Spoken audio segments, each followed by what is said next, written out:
Welcome to, oh, we're recording now. Perfect. Okay, welcome everyone. My name is Jen Bardsley Roscoe. Oh my gosh, that was my old name. I'm still Jen Bardsley too, but mostly now I'm Jen Roscoe. Born Jen Roscoe. So anyway, I am a counselor, nationally certified counselor, and I teach courses for Montana Public Health Training Center under the Wellness Program. And I just want to thank Desiree for helping me with any technology issues. Thank you, Desiree. You're so welcome, Jen. Beautiful. And also, I want to thank Rocky Mountain Public Health Training Center for sponsoring this training today. And you know what? We had 215 people register for this training. And so that really shows the need out there. And this is so wonderful to have this free training available to the public. It's going to be recorded. So if you have to step out or go to something else or go to the bathroom or whatever, you can access this training on our website. Is that right, Desiree? Okay. And also, yeah, go ahead, Desiree. I was just going to say, yeah, it'll Yeah. be on the website. Okay. Awesome. And then I like putting together like a plethora of information, resources for you that we'll send out. If you registered for this course, then we'll send it out and it's going to have a PDF of my PowerPoint and then just resources and other things that you might be interested in today. Because today's course, it's focused on de-escalation. The skills we're going to go through are communication, listening, emotional intelligence. I just want to let you know this course is not designed for a person that's aggressive, physically aggressive. So if that's kind of what you were coming and hoping to get, I'm going to do some digging on if you want a training like that, where you can go. And I'm noticing even there's a friend of mine in the Zoom, she's smiling back at me, that might have a resource for that. Hey girl, if you know of something that might be helpful, will you send me a message about that? Okay, that would be great. So this training, it's not so much about the steps on how to de-escalate. It's more about focusing on the power of your words, your communication, some pitfalls that we can fall into, effective listening, and then just like how powerful emotional intelligence is that we all have within. So de-escalation is like the basics of it. It's not about suppressing someone. This is really about inviting you to pay attention to your own inner states and your mindset and your thinking. And we all live in our heads, so it's pretty helpful to just take a moment and notice how you are with your speech, how it is that you talk to yourself, because how we talk to ourselves internally, it tends to come out in how we interact with others. And so if we're hard on ourselves, we tend to kind of like, it's easy to move into that brain pattern that already has momentum and be hard on others as well. So just noticing, listening, emotional intelligence, and how you would really act in the moment if someone else is escalating. And so today I'm gonna invite you to just kind of get out of your weekly grind. It's Wednesday, we're halfway through the week, it's hump day. And just get out of that climbing mode, that mode of just like striving and success and focused on achievement and marking off lists and all that stuff.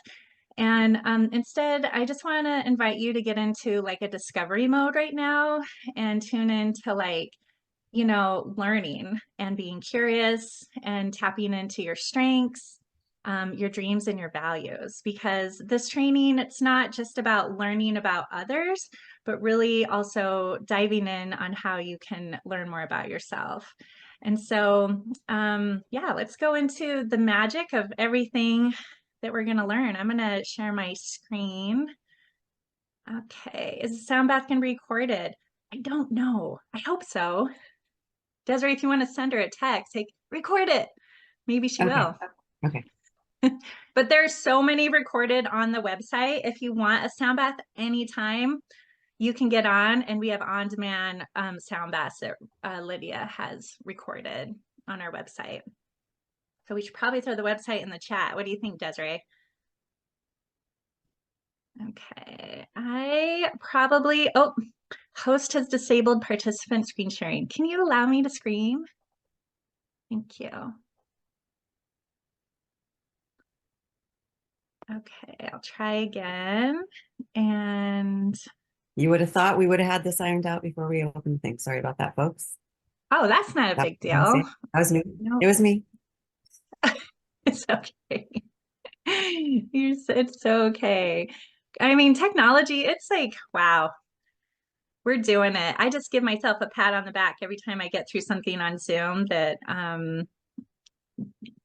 yeah, that was a hurdle. Okay, here we go. Let's try share screen again. Yay, I'm going to share sound because if I forget that, that won't be great. Here we go, folks. Okay, so welcome. Again, my name is Jen Roscoe. I'm a counselor with the Montana Public Health Training Center under the wellness program. And I have the privilege of teaching these wellness courses through the University of Montana. And I'm stoked because I'm on my third year doing this and I love it. Also with the wellness program, Lydia, the director, and we travel around the state and offer services of wellness to Montana Public Health Training Center, Montana Public Health employees. So yeah, if you're public health, we're here to serve you. We're here to give wellness options. We do everything from sound to art. I teach classes, there's professional development. I mean, there's a lot. So check out the website. But today we're going to learn about de-escalation. And I just want to let you know that I won't be checking the chat. I'm going to, at the end of the course, I can let me know if you have questions. And I always stay on for like an extra 15, 20 minutes if people have more questions. But there is so much content to get through. I'm just going to be plugging along. Okay. So thanks for muting yourselves. Today we're going to move into a mindfulness tool. I always like to start with mindfulness just to kind of clear yourself for learning. We're going to go into escalation, conflict styles, learning a little more about the nervous system and, when it gets jacked, emotional intelligence, intrapersonal methods for managing conflict. And, this is really focusing in on speech, language, how you talk to others, going into also nonverbal communication, which it's insane. It's actually 70% of the way we communicate is nonverbal. So also moving into listening skills and just, yeah, trusting your gut, trusting your instincts, words and phrases to avoid, and regulation techniques. Okay, so the first tool I want to share with you is moving into, self-regulation. So whenever things happen, the way that you can regulate yourself is helpful. It's great. It's being taught in schools. Kids are learning how to regulate themselves, and adults, we're kind of playing catch up, but we're figuring it out too.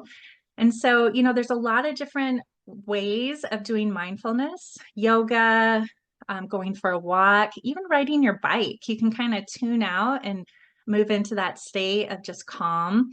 And these are really helpful to have practices to do this because when we allow brain breaks, then we can absorb more information.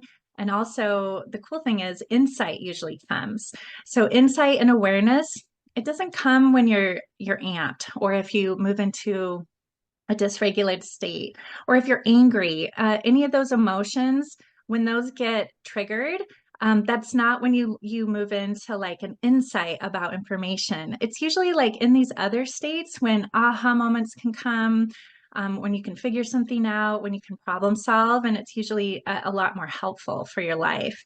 And so you can see these things, they help with your working memory, your mental flexibility, and also, yeah, self-control and tapping into those impulses that we have.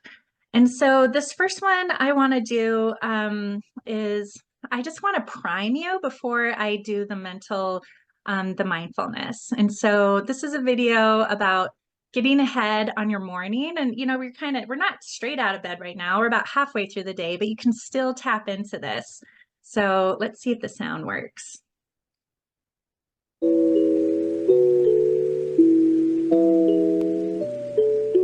Hello and welcome. My name is Jen Roscoe. I am a counselor with the Montana Public Health Training Center under the Wellness Program. And today's tool and tip is focused on how you start your day. All right, so let's just take a second. Think about what's your usual morning routine. And so this is a real conscious effort in shifting your own self-perception of the world, or maybe yourself, into feeling a little better. For some people, it's cutting out some things. That might be negative information that you may receive over and over and over again through the news. So maybe checking in on the news a little bit later in the day to see what's going on. For other people, they focus in on gratitude. Some people have a gratitude journal, or some people just lay in bed and notice what they appreciate that's in their life. Other people journal, and some people just like literally do a little mindfulness where they focus in on inner peace or feeling positive. So the cool thing we know about this research is that whatever sinks in the brain links in the brain. And so if you're noticing that your thoughts are moving more into a negative pattern throughout the day, think about how you can adjust that first in the morning. How do you want to feel today? How do you want to be in your meeting? How do you want to be as you move through the day, through traffic, when you're dealing with your coworkers? And just take a moment to kind of visualize it and feel into the feelings of how you want to feel. We know that when we do this practice of precognition, pre-feeling the feelings, that we tend to move into those feelings a little bit easier because we've already practiced. All right, so just decide, how do you want to feel today and how can you practice that in the morning? All right, thanks for tuning in. There's more tips and tools on our website, on the Montana Public Health Training Center website under the Wellness Program. Have a great day. All right. Okay, so next, we're going to focus in on how you want to feel. So I just wanted to kind of prime you for how cool and powerful it is to get out ahead of how you want to feel for your day. You know, we're so busy, we have so many things, and if you have little ones too, just getting them out the door to school is stressful. Driving to work, all the things that you have on your list. And so if you take a little time in the morning to feel into how you want to feel, then this will help you move into that feeling a lot more easily. And so we're just going to do it midday today in this moment. And so go ahead and get comfortable. You can tune out your screen, black your screen. You can lay down, and I'm just going to lead us in a mindfulness meditation that's designed to help you relax your body from your head down to your feet, and then also activate the feelings of how you want to be in your life, in your day, in your relationships, how you move through meetings. And so, yeah, just get comfortable. This is just going to be 5 minutes. And I pre-made a visual if people like to not close their eyes. Not everyone likes to close their eyes when they're doing a meditation. So you can tune in to the sound of my voice. You can tune into your own breathing or even the visual. And just know your mind is going to wander. That's so normal. It's just part of activating mindfulness. And the cool thing is, every time you tune back into what is happening, you're kind of building that skill of mindfulness. And yeah, that'll just keep going. So I'm going to see how the sound is for this. Desiree, let me know. All right, can you hear my voice okay, Desiree? Okay, turn it down. Okay, great. Okay, well, let's just close our eyes and get settled into the place that you are. And we're gonna focus in on breathing to begin. So just allowing yourself to just kind of sink into your chair, allowing yourself to just relax and take a break. Just allow your breathing to become regulated. And as you're settling in, just allowing yourself to feel safe and secure. We're going to focus in on breathing. So begin by taking a deep breath in through your nose and out through your mouth.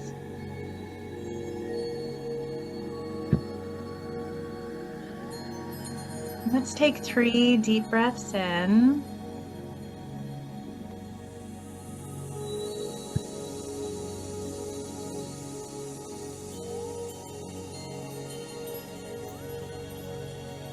And with your next breath, focusing in on breathing up to the top of your head, holding that breath at the crown of your head, and then allowing that breath out and just blowing it softly down to your eyes.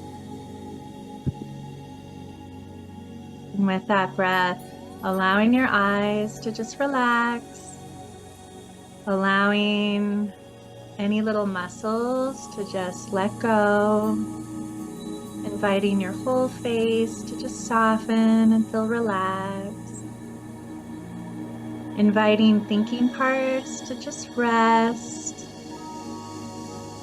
and just allowing that softness to move all the way down to your jaw, feeling it let go. Taking another deep breath in.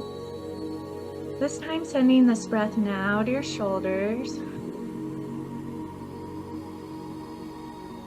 And with that breath, allowing your shoulders to drop, letting your arms hang heavy.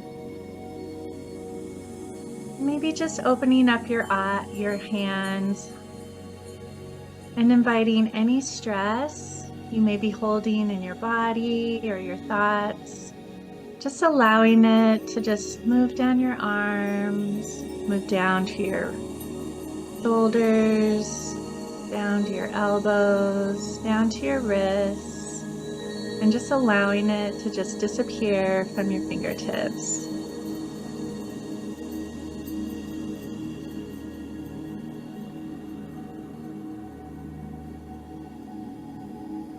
Taking a deep breath in, sending this next breath now down all the way to your feet.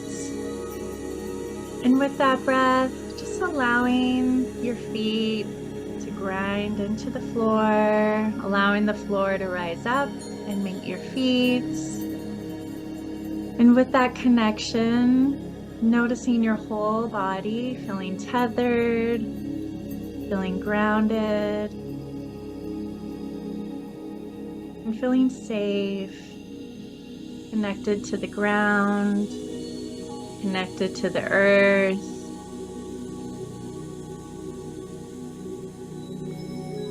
And so with that feeling of grounding, I'm going to invite you to activate within your chest a light.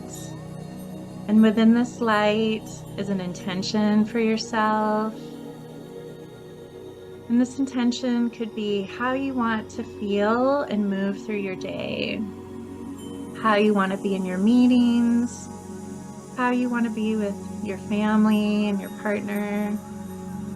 How do you want to be as you move through traffic? And so just feeling into that feeling, go ahead and find a couple words that would activate that feeling. And those words could be anything from peace to calm to curious to love or understanding or patience. Whatever those words might be, just allow thinking parts to relax and see what wants to come forward.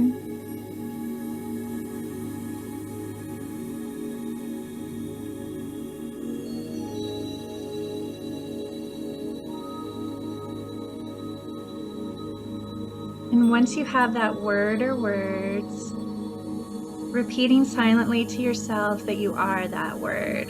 So if the word is peace, repeating silently, I am peace, I am peace, I am peace.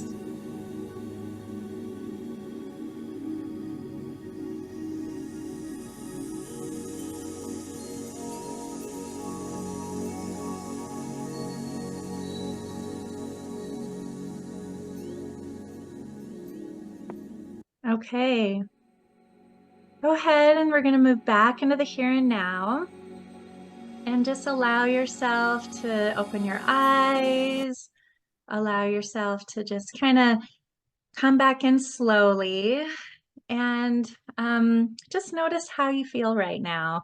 How's your body feeling? Maybe that was weird and difficult to do. Maybe it felt just really good to have a brain break and just settle.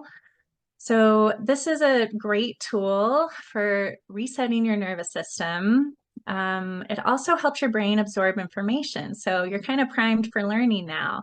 But yeah, this is another tool for your back pocket. And on our website, we have, I think I've recorded maybe 10 mindfulness meditations, one, from sleep to gratitude to creating happiness.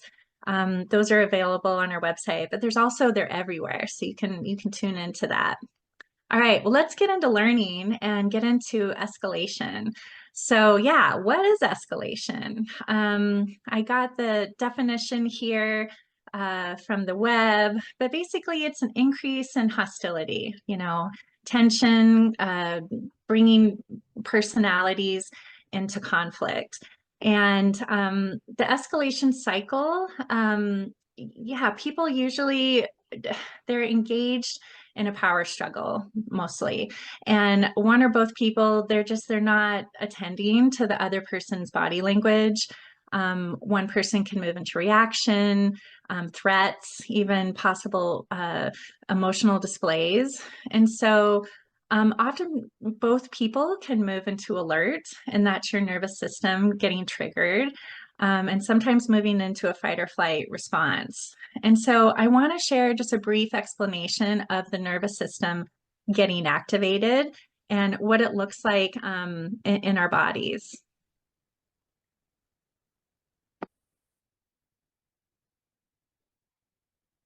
The differences between your sympathetic and parasympathetic nervous systems are so dramatic, it can feel a bit like flipping a switch.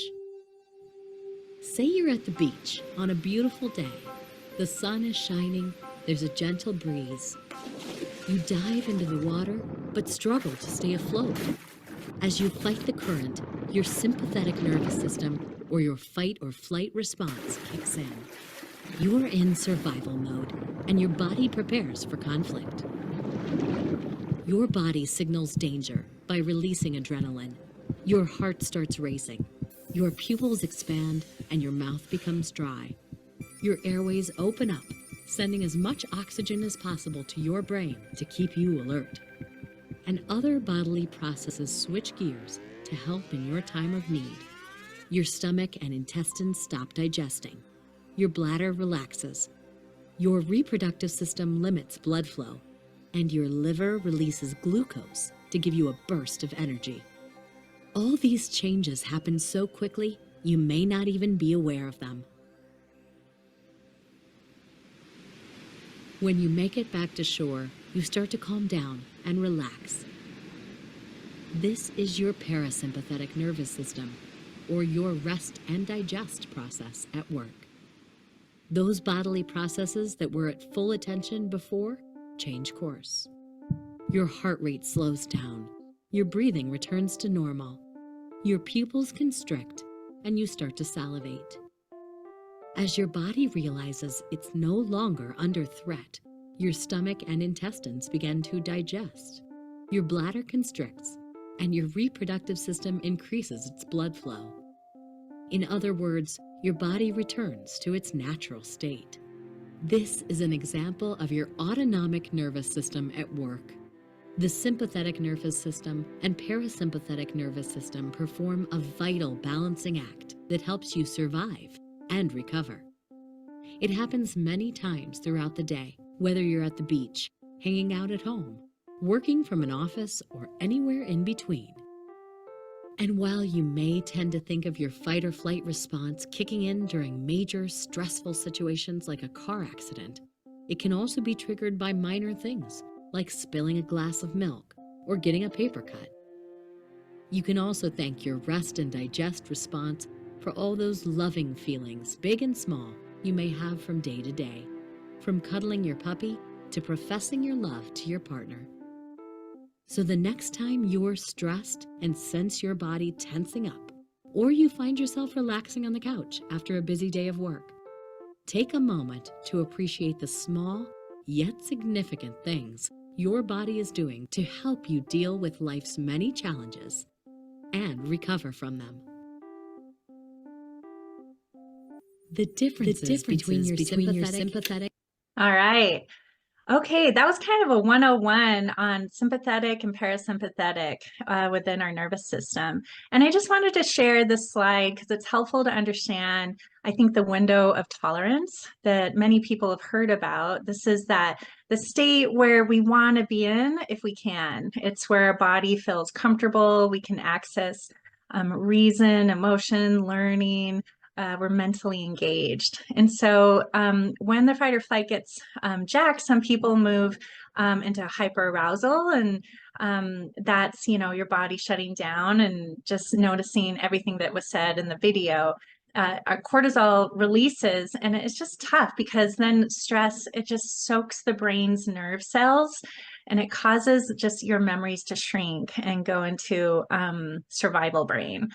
And so knowing that when people are feeling dysregulated and there's an escalation that's happening, knowing that their nervous system is jacked, and that this isn't a time to really address conflict when someone is feeling in this way, because it is at a peak arousal of your emotions. And so for this reason, it's good to just acknowledge that the issue needs to be addressed to wait until emotions have subsided before engaging in a, like a problem-solving discussion.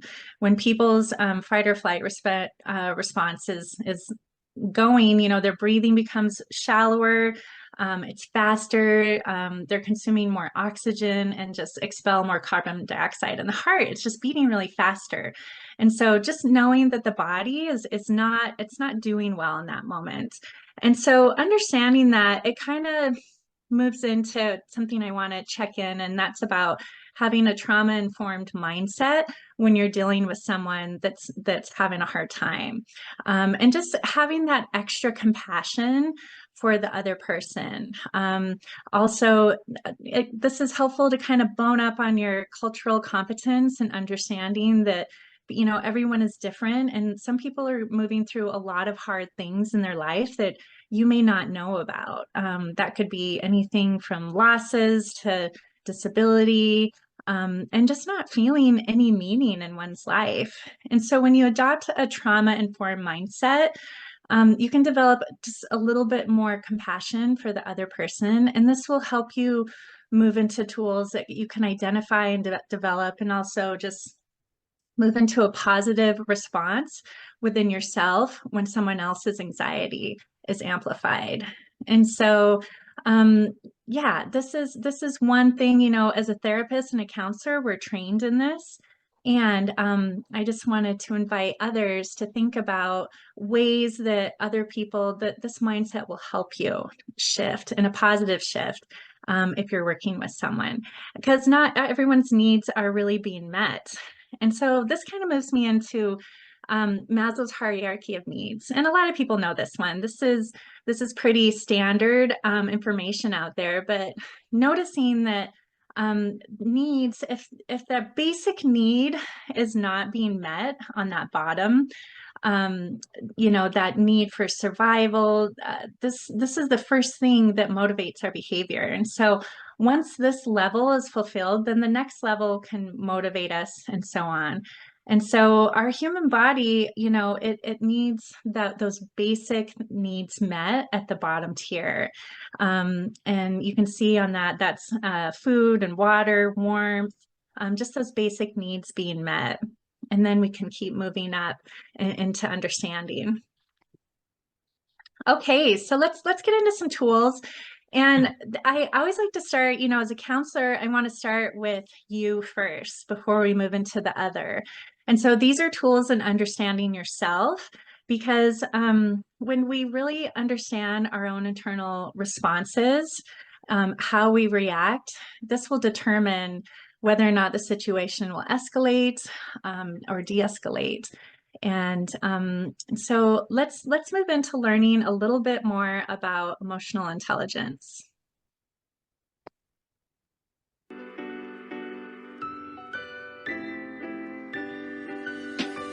Hello and welcome. My name is Jen Roscoe. I'm a counselor with the Montana Public Health Training Center under the Wellness Program.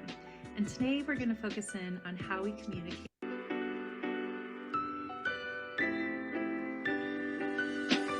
Hello and welcome. My name is Jen Roscoe. I'm a counselor with the Montana Public Health Training Center under the Wellness Program. And today we're going to focus in on how we communicate through emotional intelligence. Emotional intelligence is our ability to perceive, understand, and use our emotions.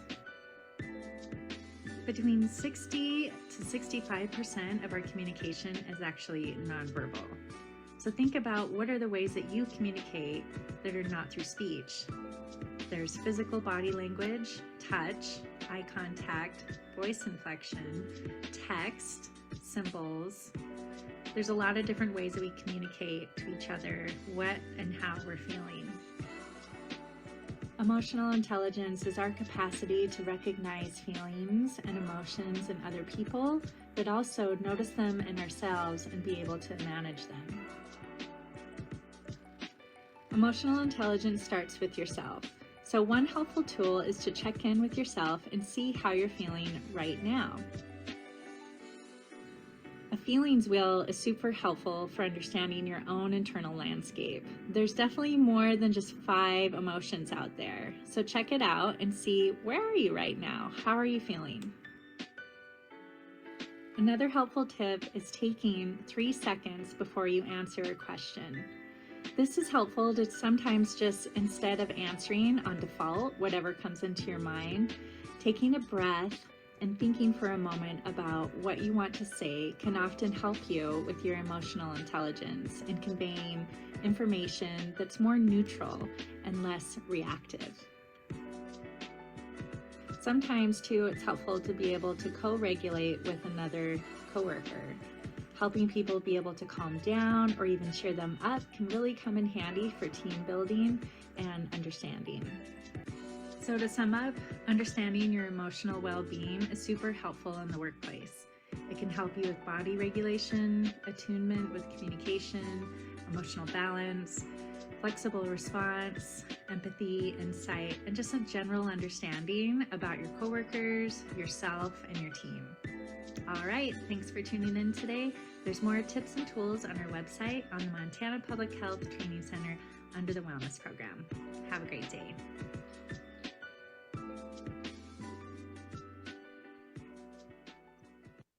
Okay, so that kind of leads me to my next tool. And this is kind of a little exercise you can do right now in this moment, or set it aside for later. But that's just like getting out a piece of paper and making a circle in the middle of it. And within the inside of the circle, just noticing what are all the things you can write down that are actually in your control. And then on the outside of the circle, writing down things that are out of your control. And what do you notice? So typically the things that are in our control are our emotions and the way that we feel, how we act, how we speak to ourselves, how we handle challenges, and what we give energy to. And the things that are out of our control is pretty much everything outside of ourselves. And so, yeah, just noticing that, yeah, we have no control over the traffic or the weather or politics or your kids or your partner, or your parent. I mean, it's vast. And so when you tune into the things that you can control, you can kind of move into a little bit more of a ninja way of being in your life, because if you're letting go of the things that you can't control and just letting go of the resistance of trying to push up that river, and just move into what you can control, it's a lot easier to just lay down in the water and allow the river to take you downstream and feel into how you want to feel. And so noticing, how you want to feel in your day, activating that in the morning, and seeing if you can tune back into it throughout the day. And then you get to, the bonus is that you get to feel good, that you are in control of how you're feeling.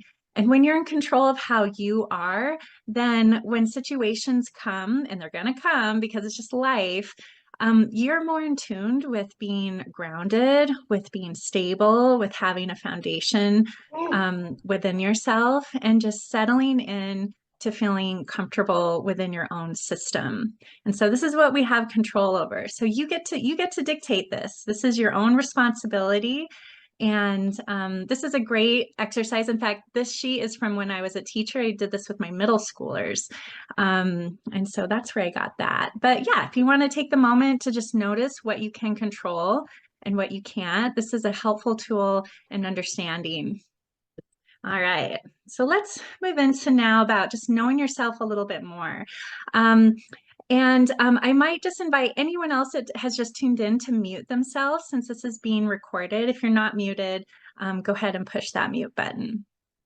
Okay, so this slide is really about noticing yourself and how you can soften whatever it is, then how you react. And so we all have conflict styles and that we move into. Everyone struggles with something. None of us are perfect. There's always something where if we get activated or triggered, that we can move into one of these responses. And so conflict styles, this kind of breaking it down, but as you can see, these styles are really about noticing, taking a moment and seeing, gosh, which one's a little bit more cooperative and which one's not. And so competing, that's like forcing your way. Avoiding is just like, I'm out of here. I don't want to deal with this. Out the door. Accommodating is like trying to soothe, trying to smooth things out. Someone that really wants harmony most of the time is very accommodating. Compromising is figuring out a way to reconcile, and collaborating. This one's the most cooperative because it's working with the other person to find solution and figure out how you can move through the situation together. All right, so underneath all this is, a value. And so think about the last conflict you had, and maybe it was with your partner, your boss, or your kids, or whatever, or even a stranger. Notice about how that might be connected to a value that you hold within yourself. Our values are like, they're pretty powerful because they're kind of in our bones. It's the way that we move through the world and we make decisions often through our values. So knowing what your values are is really helpful.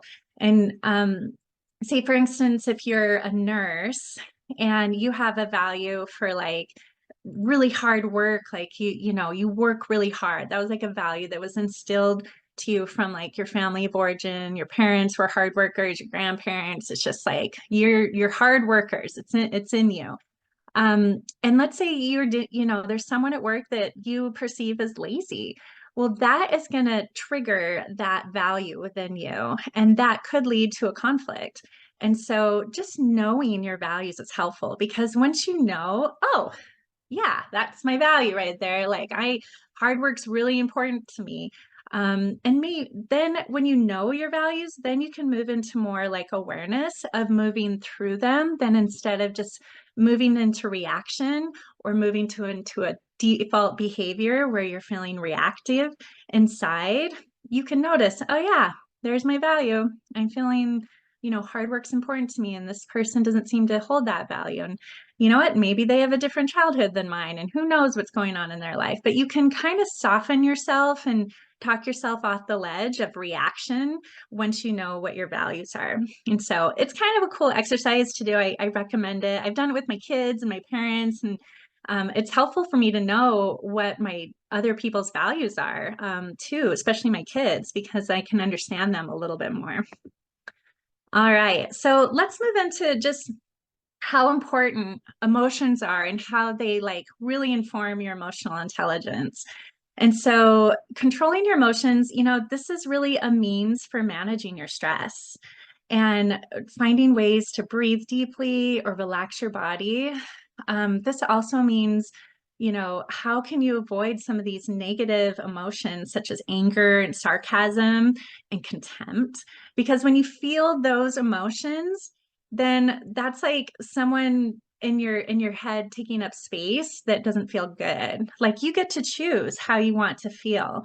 And so when you're able to remain in your logical brain, you can provide a little bit more person-centered care to your clients or your patients or the public or whoever you're with if you're in tune with your emotions. Because moving into not judgment or compassion or just even having empathy for others is going to help you not move into contempt or feeling judgment or feeling activated if someone else is having a hard time.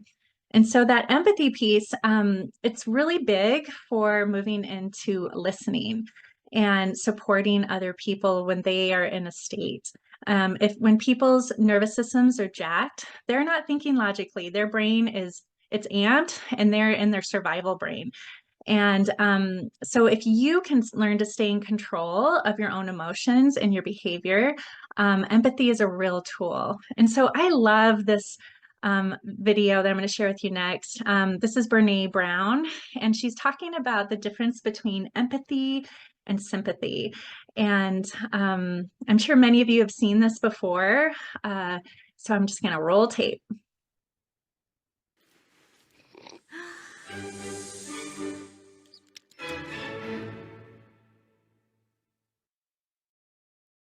So what is empathy, and why is it very different than sympathy?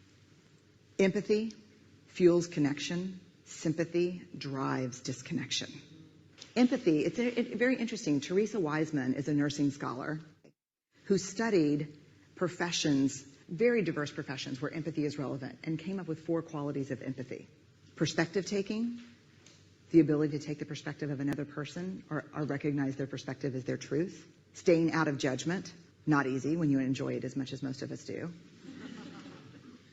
Recognizing emotion in other people and then communicating that.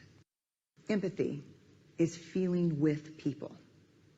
And to me, I always think of empathy as this kind of sacred space when someone's kind of in a deep hole and they shout out from the bottom and they say, I'm stuck, it's dark, I'm overwhelmed. And then we look and we say, hey, you climb down. I know what it's like down here, and you're not alone. Sympathy is, ooh, it's bad, no, you want a sandwich? Empathy is a choice, and it's a vulnerable choice, because in order to connect with you, I have to connect with something in myself that knows that feeling. Rarely, if ever, does an empathic response begin with at least. Yeah. And we do it all the time. Because you know what? Someone just shared something with us that's incredibly painful, and we're trying to silver lining it. I don't think that's a verb, but I'm using it as one. We're trying to put the silver lining around it. So, I had a miscarriage. Oh, at least you know you can get pregnant. I think my marriage is falling apart. At least you have a marriage. John's getting kicked out of school. At least Sarah is an A student. But one of the things we do sometimes in the face of very difficult conversations is we try to make things better. If I share something with you that's very difficult, I'd rather you say, I don't even know what to say right now, I'm just so glad you told me.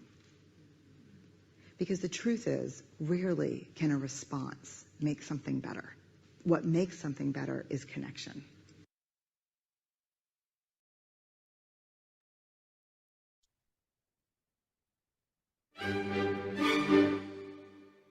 Okay.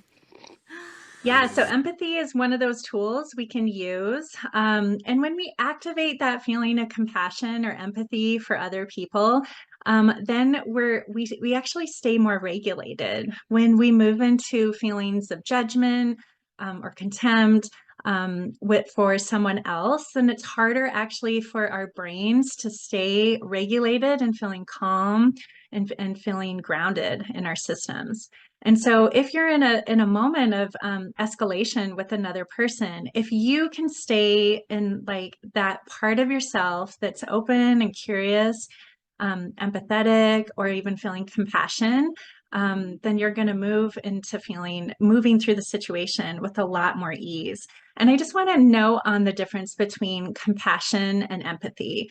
So they get mixed up all the time. And I just want to note that, like Brene just said, empathy is feeling the feelings with another. And so if you know you're like highly empathetic, that you feel all the feelings with other people, that's really good information in helping yourself manage yourself.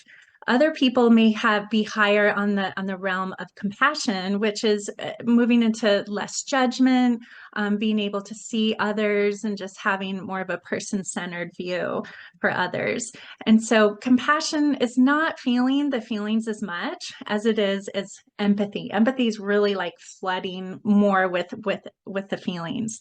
And so if you're in a working profession where you're serving the public and you're out there, just know where are you on that scale of like compassion and empathy, and notice where you're at. Okay, so let's move into some other skills. And these are more like external. I kind of wanted to do internal tools for yourself of noticing how you can shift yourself and move into feeling calm. And now I want to move into some external skills and just language. I love teaching about language. And these are some words I'm going to go through each one and noticing how you can just have a little bit more awareness with them. And I got to tell you, a lot of these things, when I first learned it, I was like, oh my gosh, I say this stuff all the time. Like it comes out of my mouth just naturally. And so I just want to soften that for anyone that's feeling overwhelmed in the sense of like, how can I not say but? Like everyone says but, or why? Like that's hard. Like that's just in our culture. It's in how, it's on the news, it's in our TV shows, it's in everything we read. So just know that these are just words to notice and see if you can soften in any way. So let's go into the first one, but. So but is really interesting. It's when you use the word but, it basically negates whatever is said before it. And it often creates defensiveness for others. So I like to give the example of like this one girlfriend I have who's just like, oh my gosh, Jen, I love you so much. I love you. I just love you so much. But you're kind of an airhead. Okay, so for me, all I hear is that she thinks I'm an airhead. And even though she said all this, like, I love you, I love you, I love you, this is how our minds work. We move into a negative bias so much easier. Most people, they only hear what comes after but. And so if you can replace the word but with and, this is helpful because you can usually give feedback to folks in a softer way just by taking out the word but. Isn't that cool? So you can just swap it out. And so yeah, just practice it. Try it out on someone and see how that feels, not only in your body, but also in your system. Um, the next one is always and never. And so when we say always and never to people, we usually say it in a you statement, which is kind of pointing the finger at someone. And this is really about black and white thinking. So when you say like, gosh, he always forgets things, it's very definitive. It's like there's no room in between that. And so if you can just notice always and never, and then also the word why is one of those words that just activates defensiveness in people. And so it just like taking out the word why is helpful. That's been a hard one for me to slowly notice and pan out, but why definitely activates a feeling of defensiveness in other people. Okay, so next I want to go into open-ended questions. And this is designed for you, first of all, to notice it with yourself and how you can use open-ended questions with yourself. Because when you practice with yourself first, then it comes out way easier if you do it with other people. And, so if there's any teachers in the house, I know open-ended questions because I used to be a teacher. This is how we pull information from our students. is asking open-ended questions. When you use a closed question that just responds like a yes or no, then that doesn't really invite for more learning or collaborating or problem solving. But open-ended questions, it really does invite for more like connection.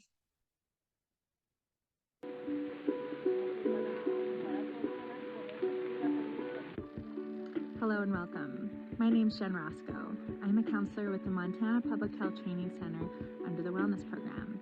And today's tip and tool will focus on when things get tough. Okay, so we've all been here before where something goes wrong and things get a little bit harder. So this is when we can practice some new skills and trying out ways to explore how you can move through something with a little bit more grace and a little bit more ease. Because we know that when we try new things, that it creates new pathways in the brain for problem solving and figuring out for future problems as well. So this first tool is called open-ended questions. This is when you ask yourself questions that are open-ended and begin with either what, who, or how. So one example is, how can I increase energy for myself in the situation? Another one is, what is holding me back? And finally, who could help me gain a different perspective about this situation? Notice that this last one is a little bit vulnerable because you're asking outside of yourself for a little bit different perspective.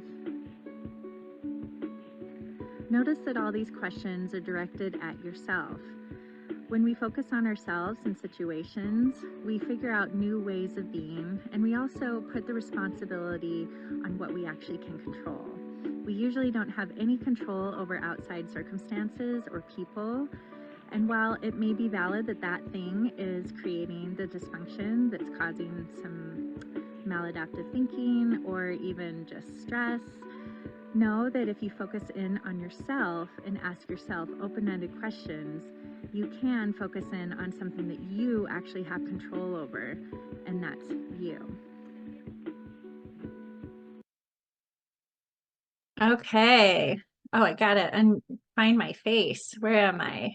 Start video. Okay. All right. So focusing on yourself and noticing what you can work on. Yeah, those open-ended questions. Try that out through your day and how you can practice on how you can move into collaboration with yourself. And then this will just flow out easier when you want to practice open-ended questions with other people.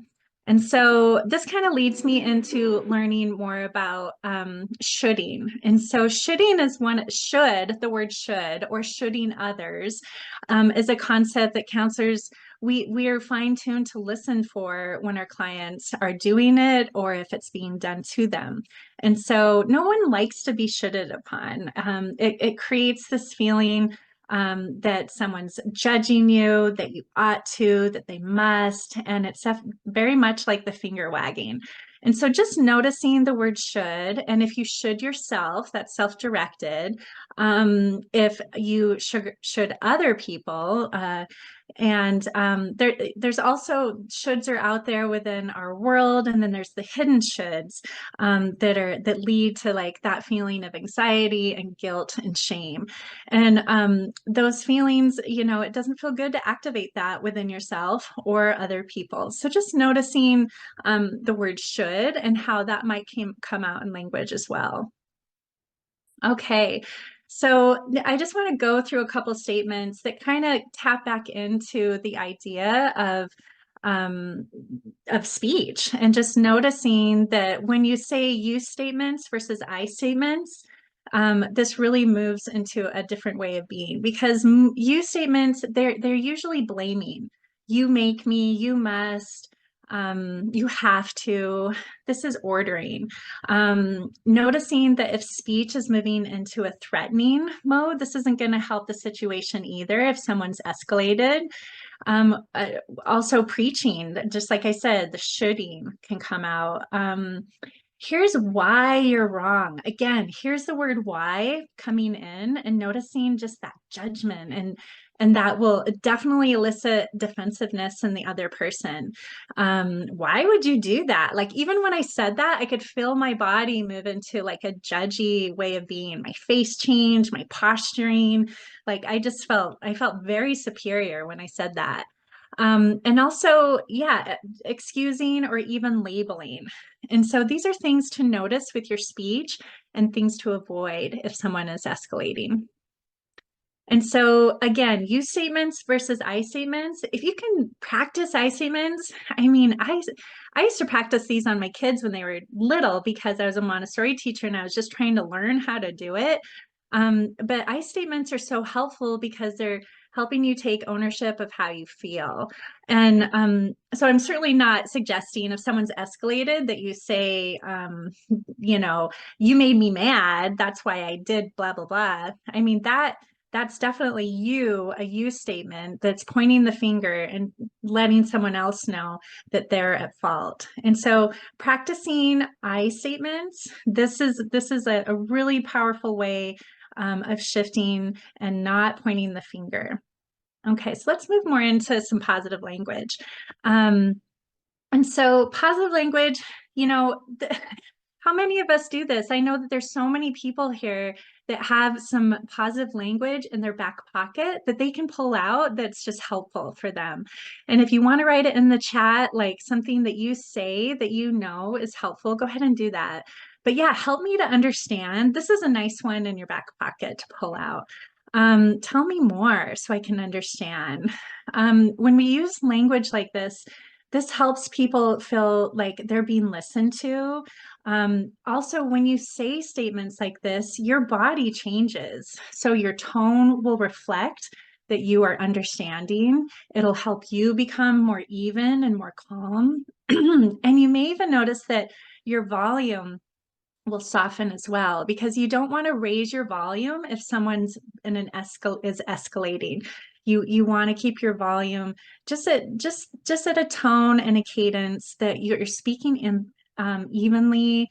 You're using empathy, and this will also activate your facial expressions to just remain into a more supportive way of like speech. And you know, remind yourself too these things, letting yourself know these positive statements will help you feel strength in that situation. That, you know, even if you just say to yourself, oh, you're doing so good right now, it's sort of like calming yourself, and then you're going to be able to feel more calm with the other person. So positive language is powerful. It moves into people feel respected. It can help people move into feeling more polite, and also help them move into feeling more constructive in that moment. And so you have the power here. The way you react and how you move through the situation will dictate on if solutions and options and outcomes can move into a better place. Because when we move into blame or criticism, that will activate more feelings within the other person. So using that positive language, this will reduce defensiveness, hostility, and it'll just help you build rapport and ally yourself with the person that's having a hard time.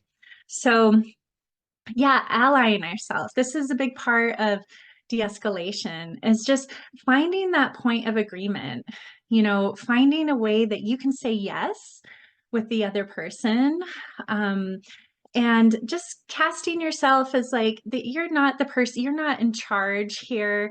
You're here to help. And it is helpful not to ask people how they're feeling when they're escalated, because people can't really find how they're feeling, and that will often amplify that feeling. If they're feeling amped, you don't need to personify it by asking them if they're feeling upset, because obviously they are. And so don't really ask how they're feeling. I also want to just point out, like, this is a time if someone's feeling super escalated, to use extreme caution with touch. Even if touching seems appropriate, and maybe it's usual for your peer group or whatever, Agitated people, they can sometimes feel, misinterpret physical touch as hostile or even threatening. And so it's also helpful to keep your hands in view. Just this is helpful. And I know that policemen, they often keep their hands on whatever their information is that they're holding on their chest. Not information, sorry, their chest stuff. I don't know what it's called, sorry. But they do this on purpose, and this is to let the other person know where their hands are at. And also it helps them if they need to use their hands are in a good place. So just not pointing and doing all sorts of hand stuff, but just keep your hands visible and don't put them in your pockets. Keeping your hands in a place that are out and to be seen. And so again, when you ally yourself with someone, you're letting them know that you're there to help them. And this will help them move into just relaxing a little bit, that there's someone there that's not against them, that you're on their side. Okay, so let's see. Let's move into noticing your emotional intelligence within the environment. And so, yeah, our personal space and our body language, it's really important. So being mindful of someone's need for personal space. Also, this can help calm them down if they're upset. And so giving people some space, not being up real close to them. And our nonverbals are really important when we're in an environment. Your body language and your posture can communicate a lot. And so if you're dealing with a challenging situation, just do your best to stay calm, stay relaxed, and this will help lower the other person's anxiety as well. And so not rushing in, taking a few moments to just assess the situation, noticing the other person's body language, listening to their tone, and noticing what plan that you're going to make in that moment. And so, yeah, just being respectful of like personal space, because if you're aware of your own position and your posture and your proximity when interacting with a person that's really in distress, then this is going to also allow and let that person know that you're showing respect, that you're there to help keep things safe. And this will decrease the person's anxiety. And so those non-threatening nonverbals are really helpful. And just noticing your gestures and your face, your movements and your tone of voice, and keeping your tone of voice and your body just very neutral. This will go a long ways for diffusing a situation. And so, yeah, I have this, if you notice the picture here, this kind of shows how close we get to people generally. And this is different culturally. Of course, this is kind of like not across the board. When I lived in Finland, it was very different for personal space versus what it is in the US. And so just notice that how we are with people within space differs. But, notice the situation. And then this is where we're going to move into some real active listening. And so when we move into active listening, we're letting go of judgment. We are really listening to what the person is saying, and we're restating the message of what they said. We're repeating it back to them. And this is a form of validation that's so powerful. When you say someone, yeah, okay, I hear what you're saying. That makes sense. I get it. Why this is very dysregulating. When you're letting people know that you're really listening, this is one of the best tools for de-escalation, because it also allows you to create a rapport with that person. It allows you to establish that you're an ally and you're there to connect. And just allowing time for decisions. If a person is upset, they're not going to be thinking clearly. Okay, so that's you. You're the one that's going to be thinking clearly. So, just allowing them, to give them moments to just think and allow them to say what they have to say. If a person is stressed, and if they're feeling rushed, then this isn't going to help them move into a feeling of calm. So it's a real gift to allow silence. And a lot of us, we are not practiced at silence. It's like, oh gosh, allowing like just silence. Most people know it sounds hard.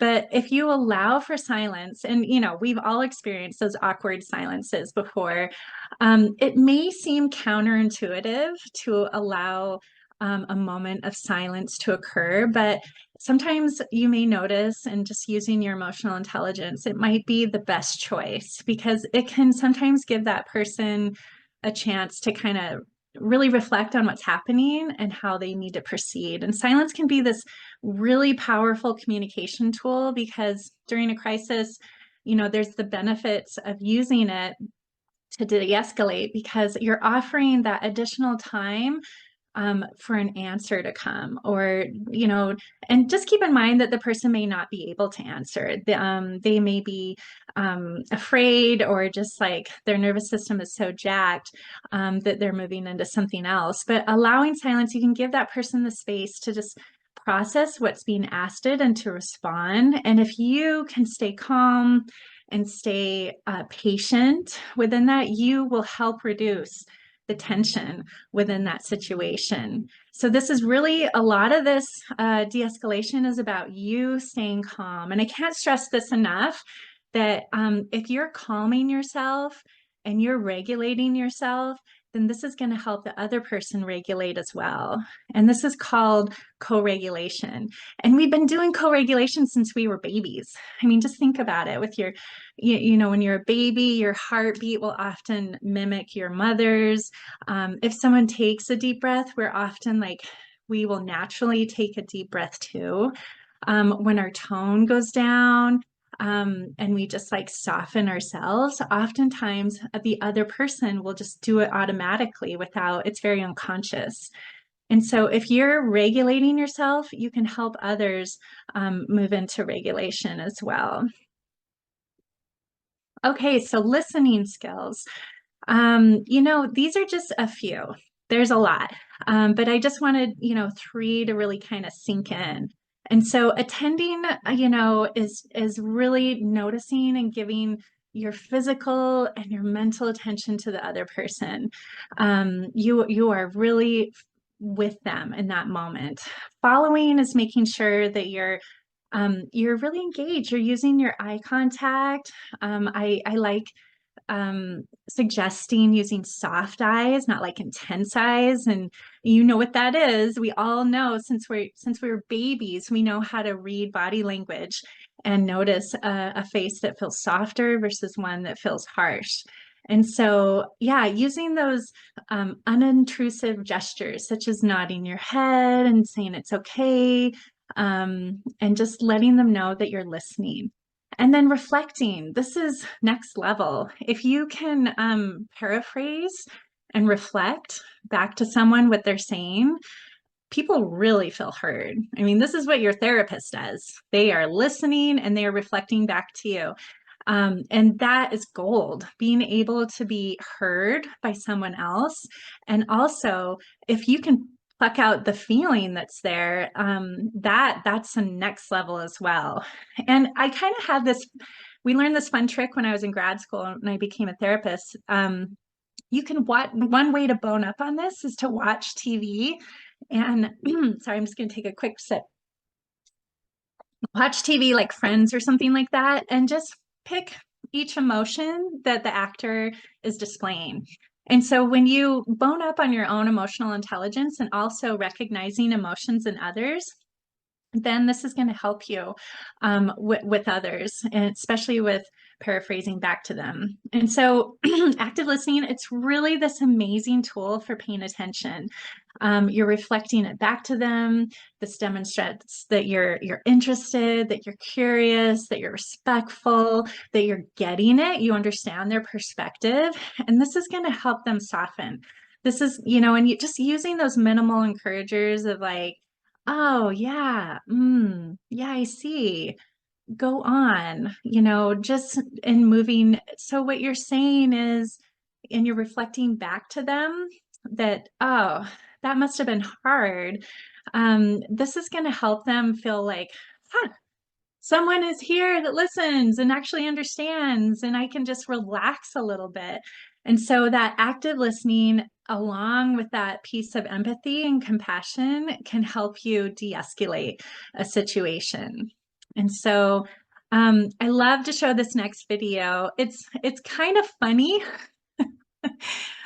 because you'll see why. But notice that just notice what you notice about it. This is about listening.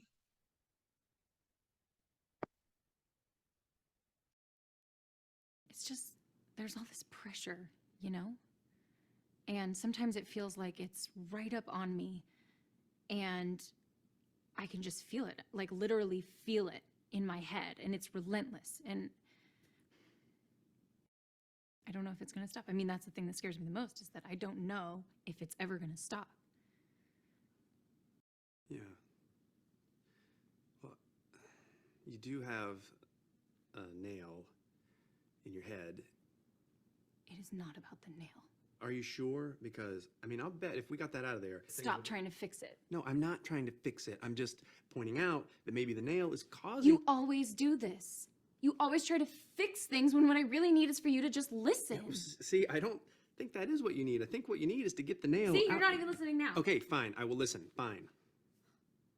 It's just, sometimes it's like, there's this achy, I don't know what it is. And I'm not sleeping very well at all. And all my sweaters are snagged. I mean, all of them. That sounds really hard. It is. Thank you. Ow! Oh, come on. If you would just... Don't. Try to see things my way. All right, I love that video.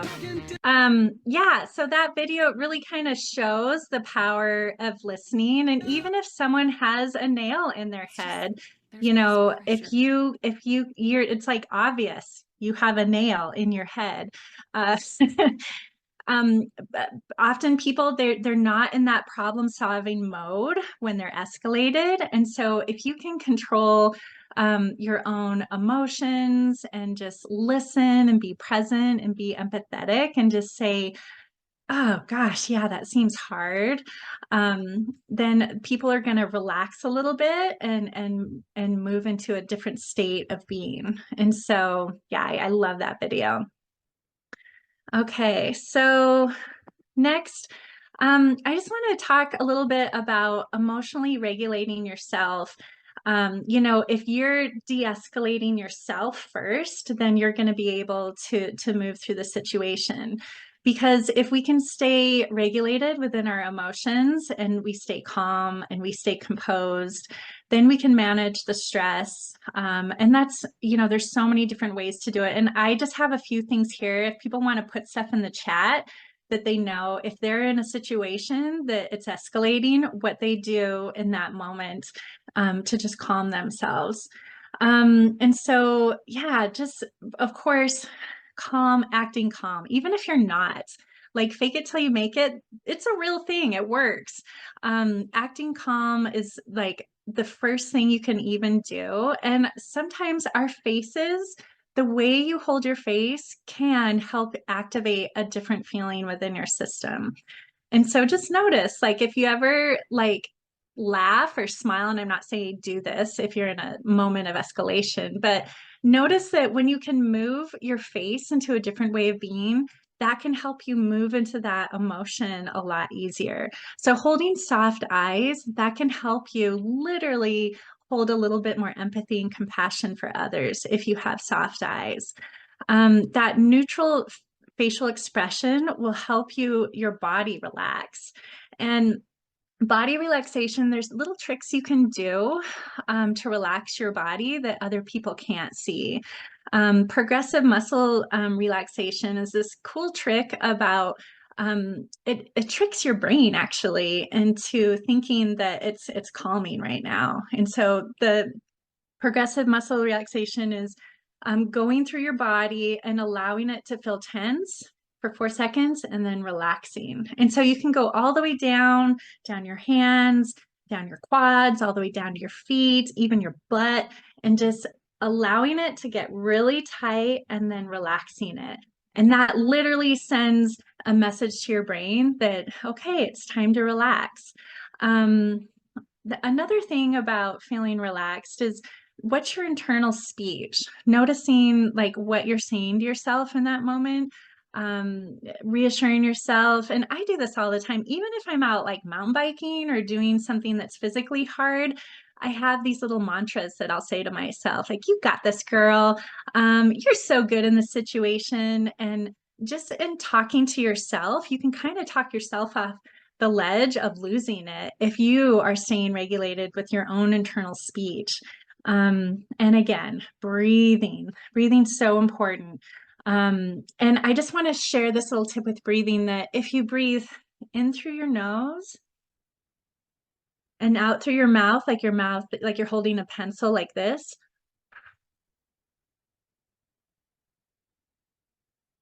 Oh my gosh, did you hear how much air came out? So when you breathe in through your nose and then out through your mouth, like you're holding a pencil,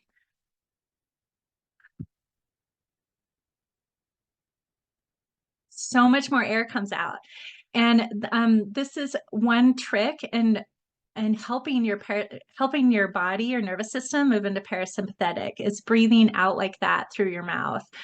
Another trick I like using is humming. And you might not be able to hum in the moment if something's escalating, but you can do it afterwards. And so humming is this like really cool trick of it allows your vagus nerve to go up and down your spine, and it'll help calm you. And so they did this research on little like kindergartners and preschoolers that are getting dropped off at school, and they're feeling unregulated because their mom and dad just left, and they notice that they just start humming, and they're like toddling around and humming. And so they did all this research that these little kids are just naturally regulating themselves through humming. And so notice that if you're in a situation, that's another thing. If you're leaving the boardroom and something just happened, you can walk back to your office and just hum the whole way back, or put on your headphones and hum to the song when you leave work. And that's going to help regulate your nervous system. So yeah, and I just want to point out of just like noticing your personal limits within the situation. So, being a professional, it doesn't mean that you have to excel at everything, that we all have limits, and we all do the best we can, and how we respond under stress, we're all different. So just consider what your personal limits are and have a plan in place for yourself, and maybe even with other staff members, about how you can support one another if something happens, if someone is escalating. All right. So I kind of went over these, breathing. After something happens, finding a way to self-regulate is really important. And so, surrounding yourself with those people that make you feel good later in the day, like connecting with others, that's really helpful for regulating ourselves, is connection, because we tend to co-regulate with someone else. And so, if you've had some like something hard happen, calling up that friend, connecting with that coworker, and finding a way to connect. And there's all these different things we can do that are really move us into the here and now. And when you connect into the here and now, you're not in the past. You're not in the future. You're not activating usually worry about something upcoming or anxiety. When you're in the here and now, that's where all your power is. And so when we move into the here and now, we often are engaging in our senses. So just notice, like with your five senses, anything that you enjoy to do that's helpful. Let's say something happens at work and it's dysregulating. If you can just go outside and go for a walk, there's so many senses that can be activated with that. One is you're walking, and so it's physical. You're feeling the sun on your face. You get to smell the air. You may be able to hear birds or whatever it is. And so whenever we move into activating our senses, this will help us get into the here and now. And if you're with someone that is struggling and has been activated, say it's a friend, and they're moving into panic, then it's really helpful to activate the five senses as well. And so that is like gold, helping someone notice just colors, even like, okay, take a moment, let's look around the room. Tell me everything in this room that's yellow.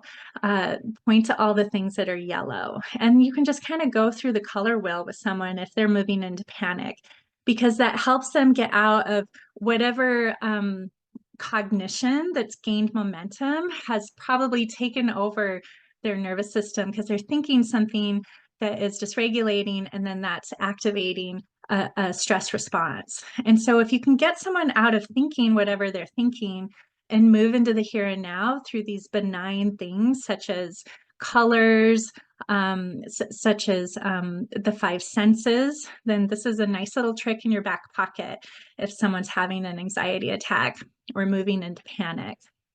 Okay, and if other people have tricks and tools with that, please throw them in the chat so other people can learn. I know there's a lot of wisdom in this big giant Zoom room we got together.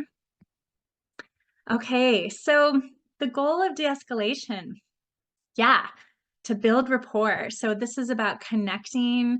If someone's agitated, and just being with them in order to reduce, the possibility of aggression.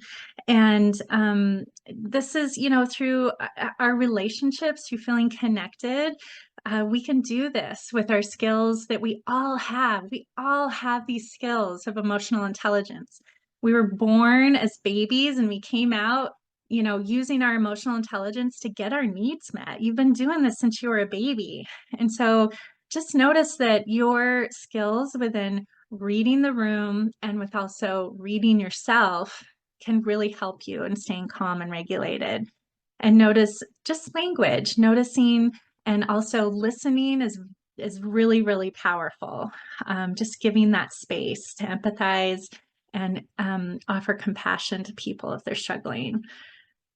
So just to review, we did a mindfulness tool at the beginning, and I'm hoping that that was helpful.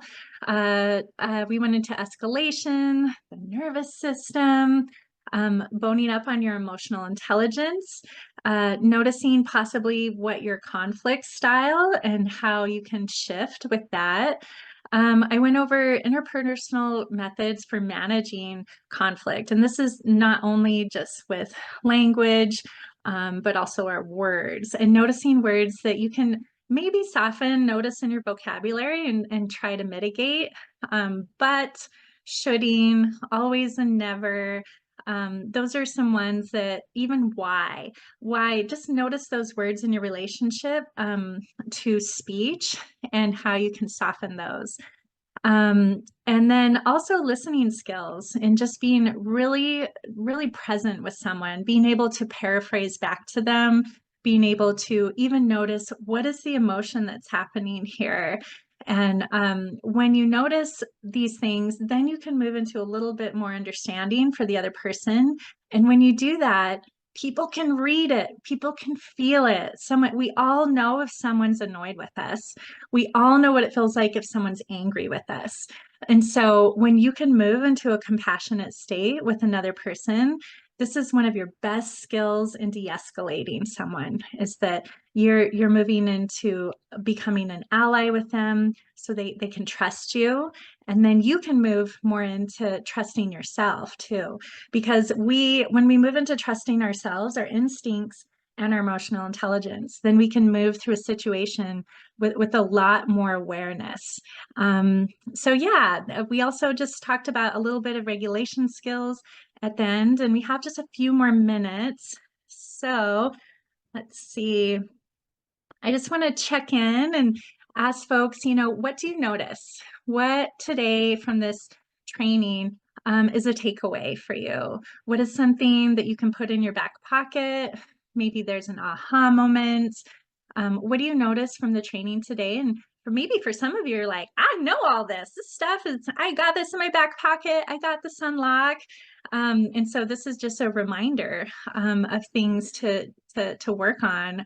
But yeah, this is kind of the end. And I want to thank you all for taking the time to come today and connect in. I do believe that Desiree will have a evaluation if you want to send some feedback, or even if there's things that you'd like to learn about for the Montana Public Health Training Center. Yeah, send us some information. I'm going to stop sharing.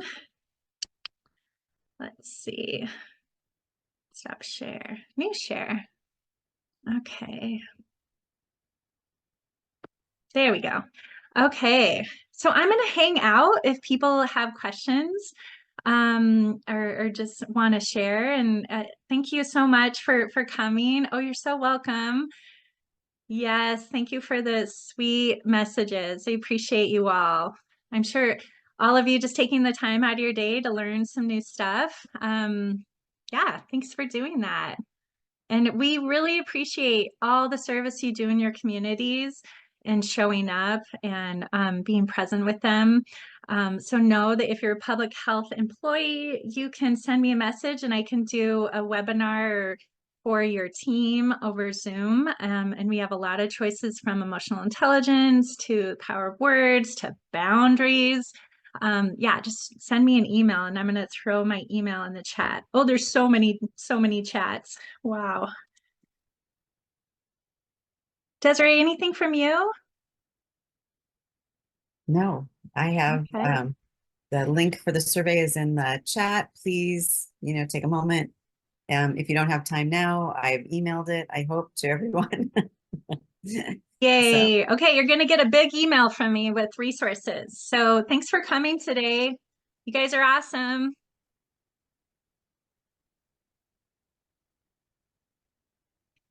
Any questions or feedback?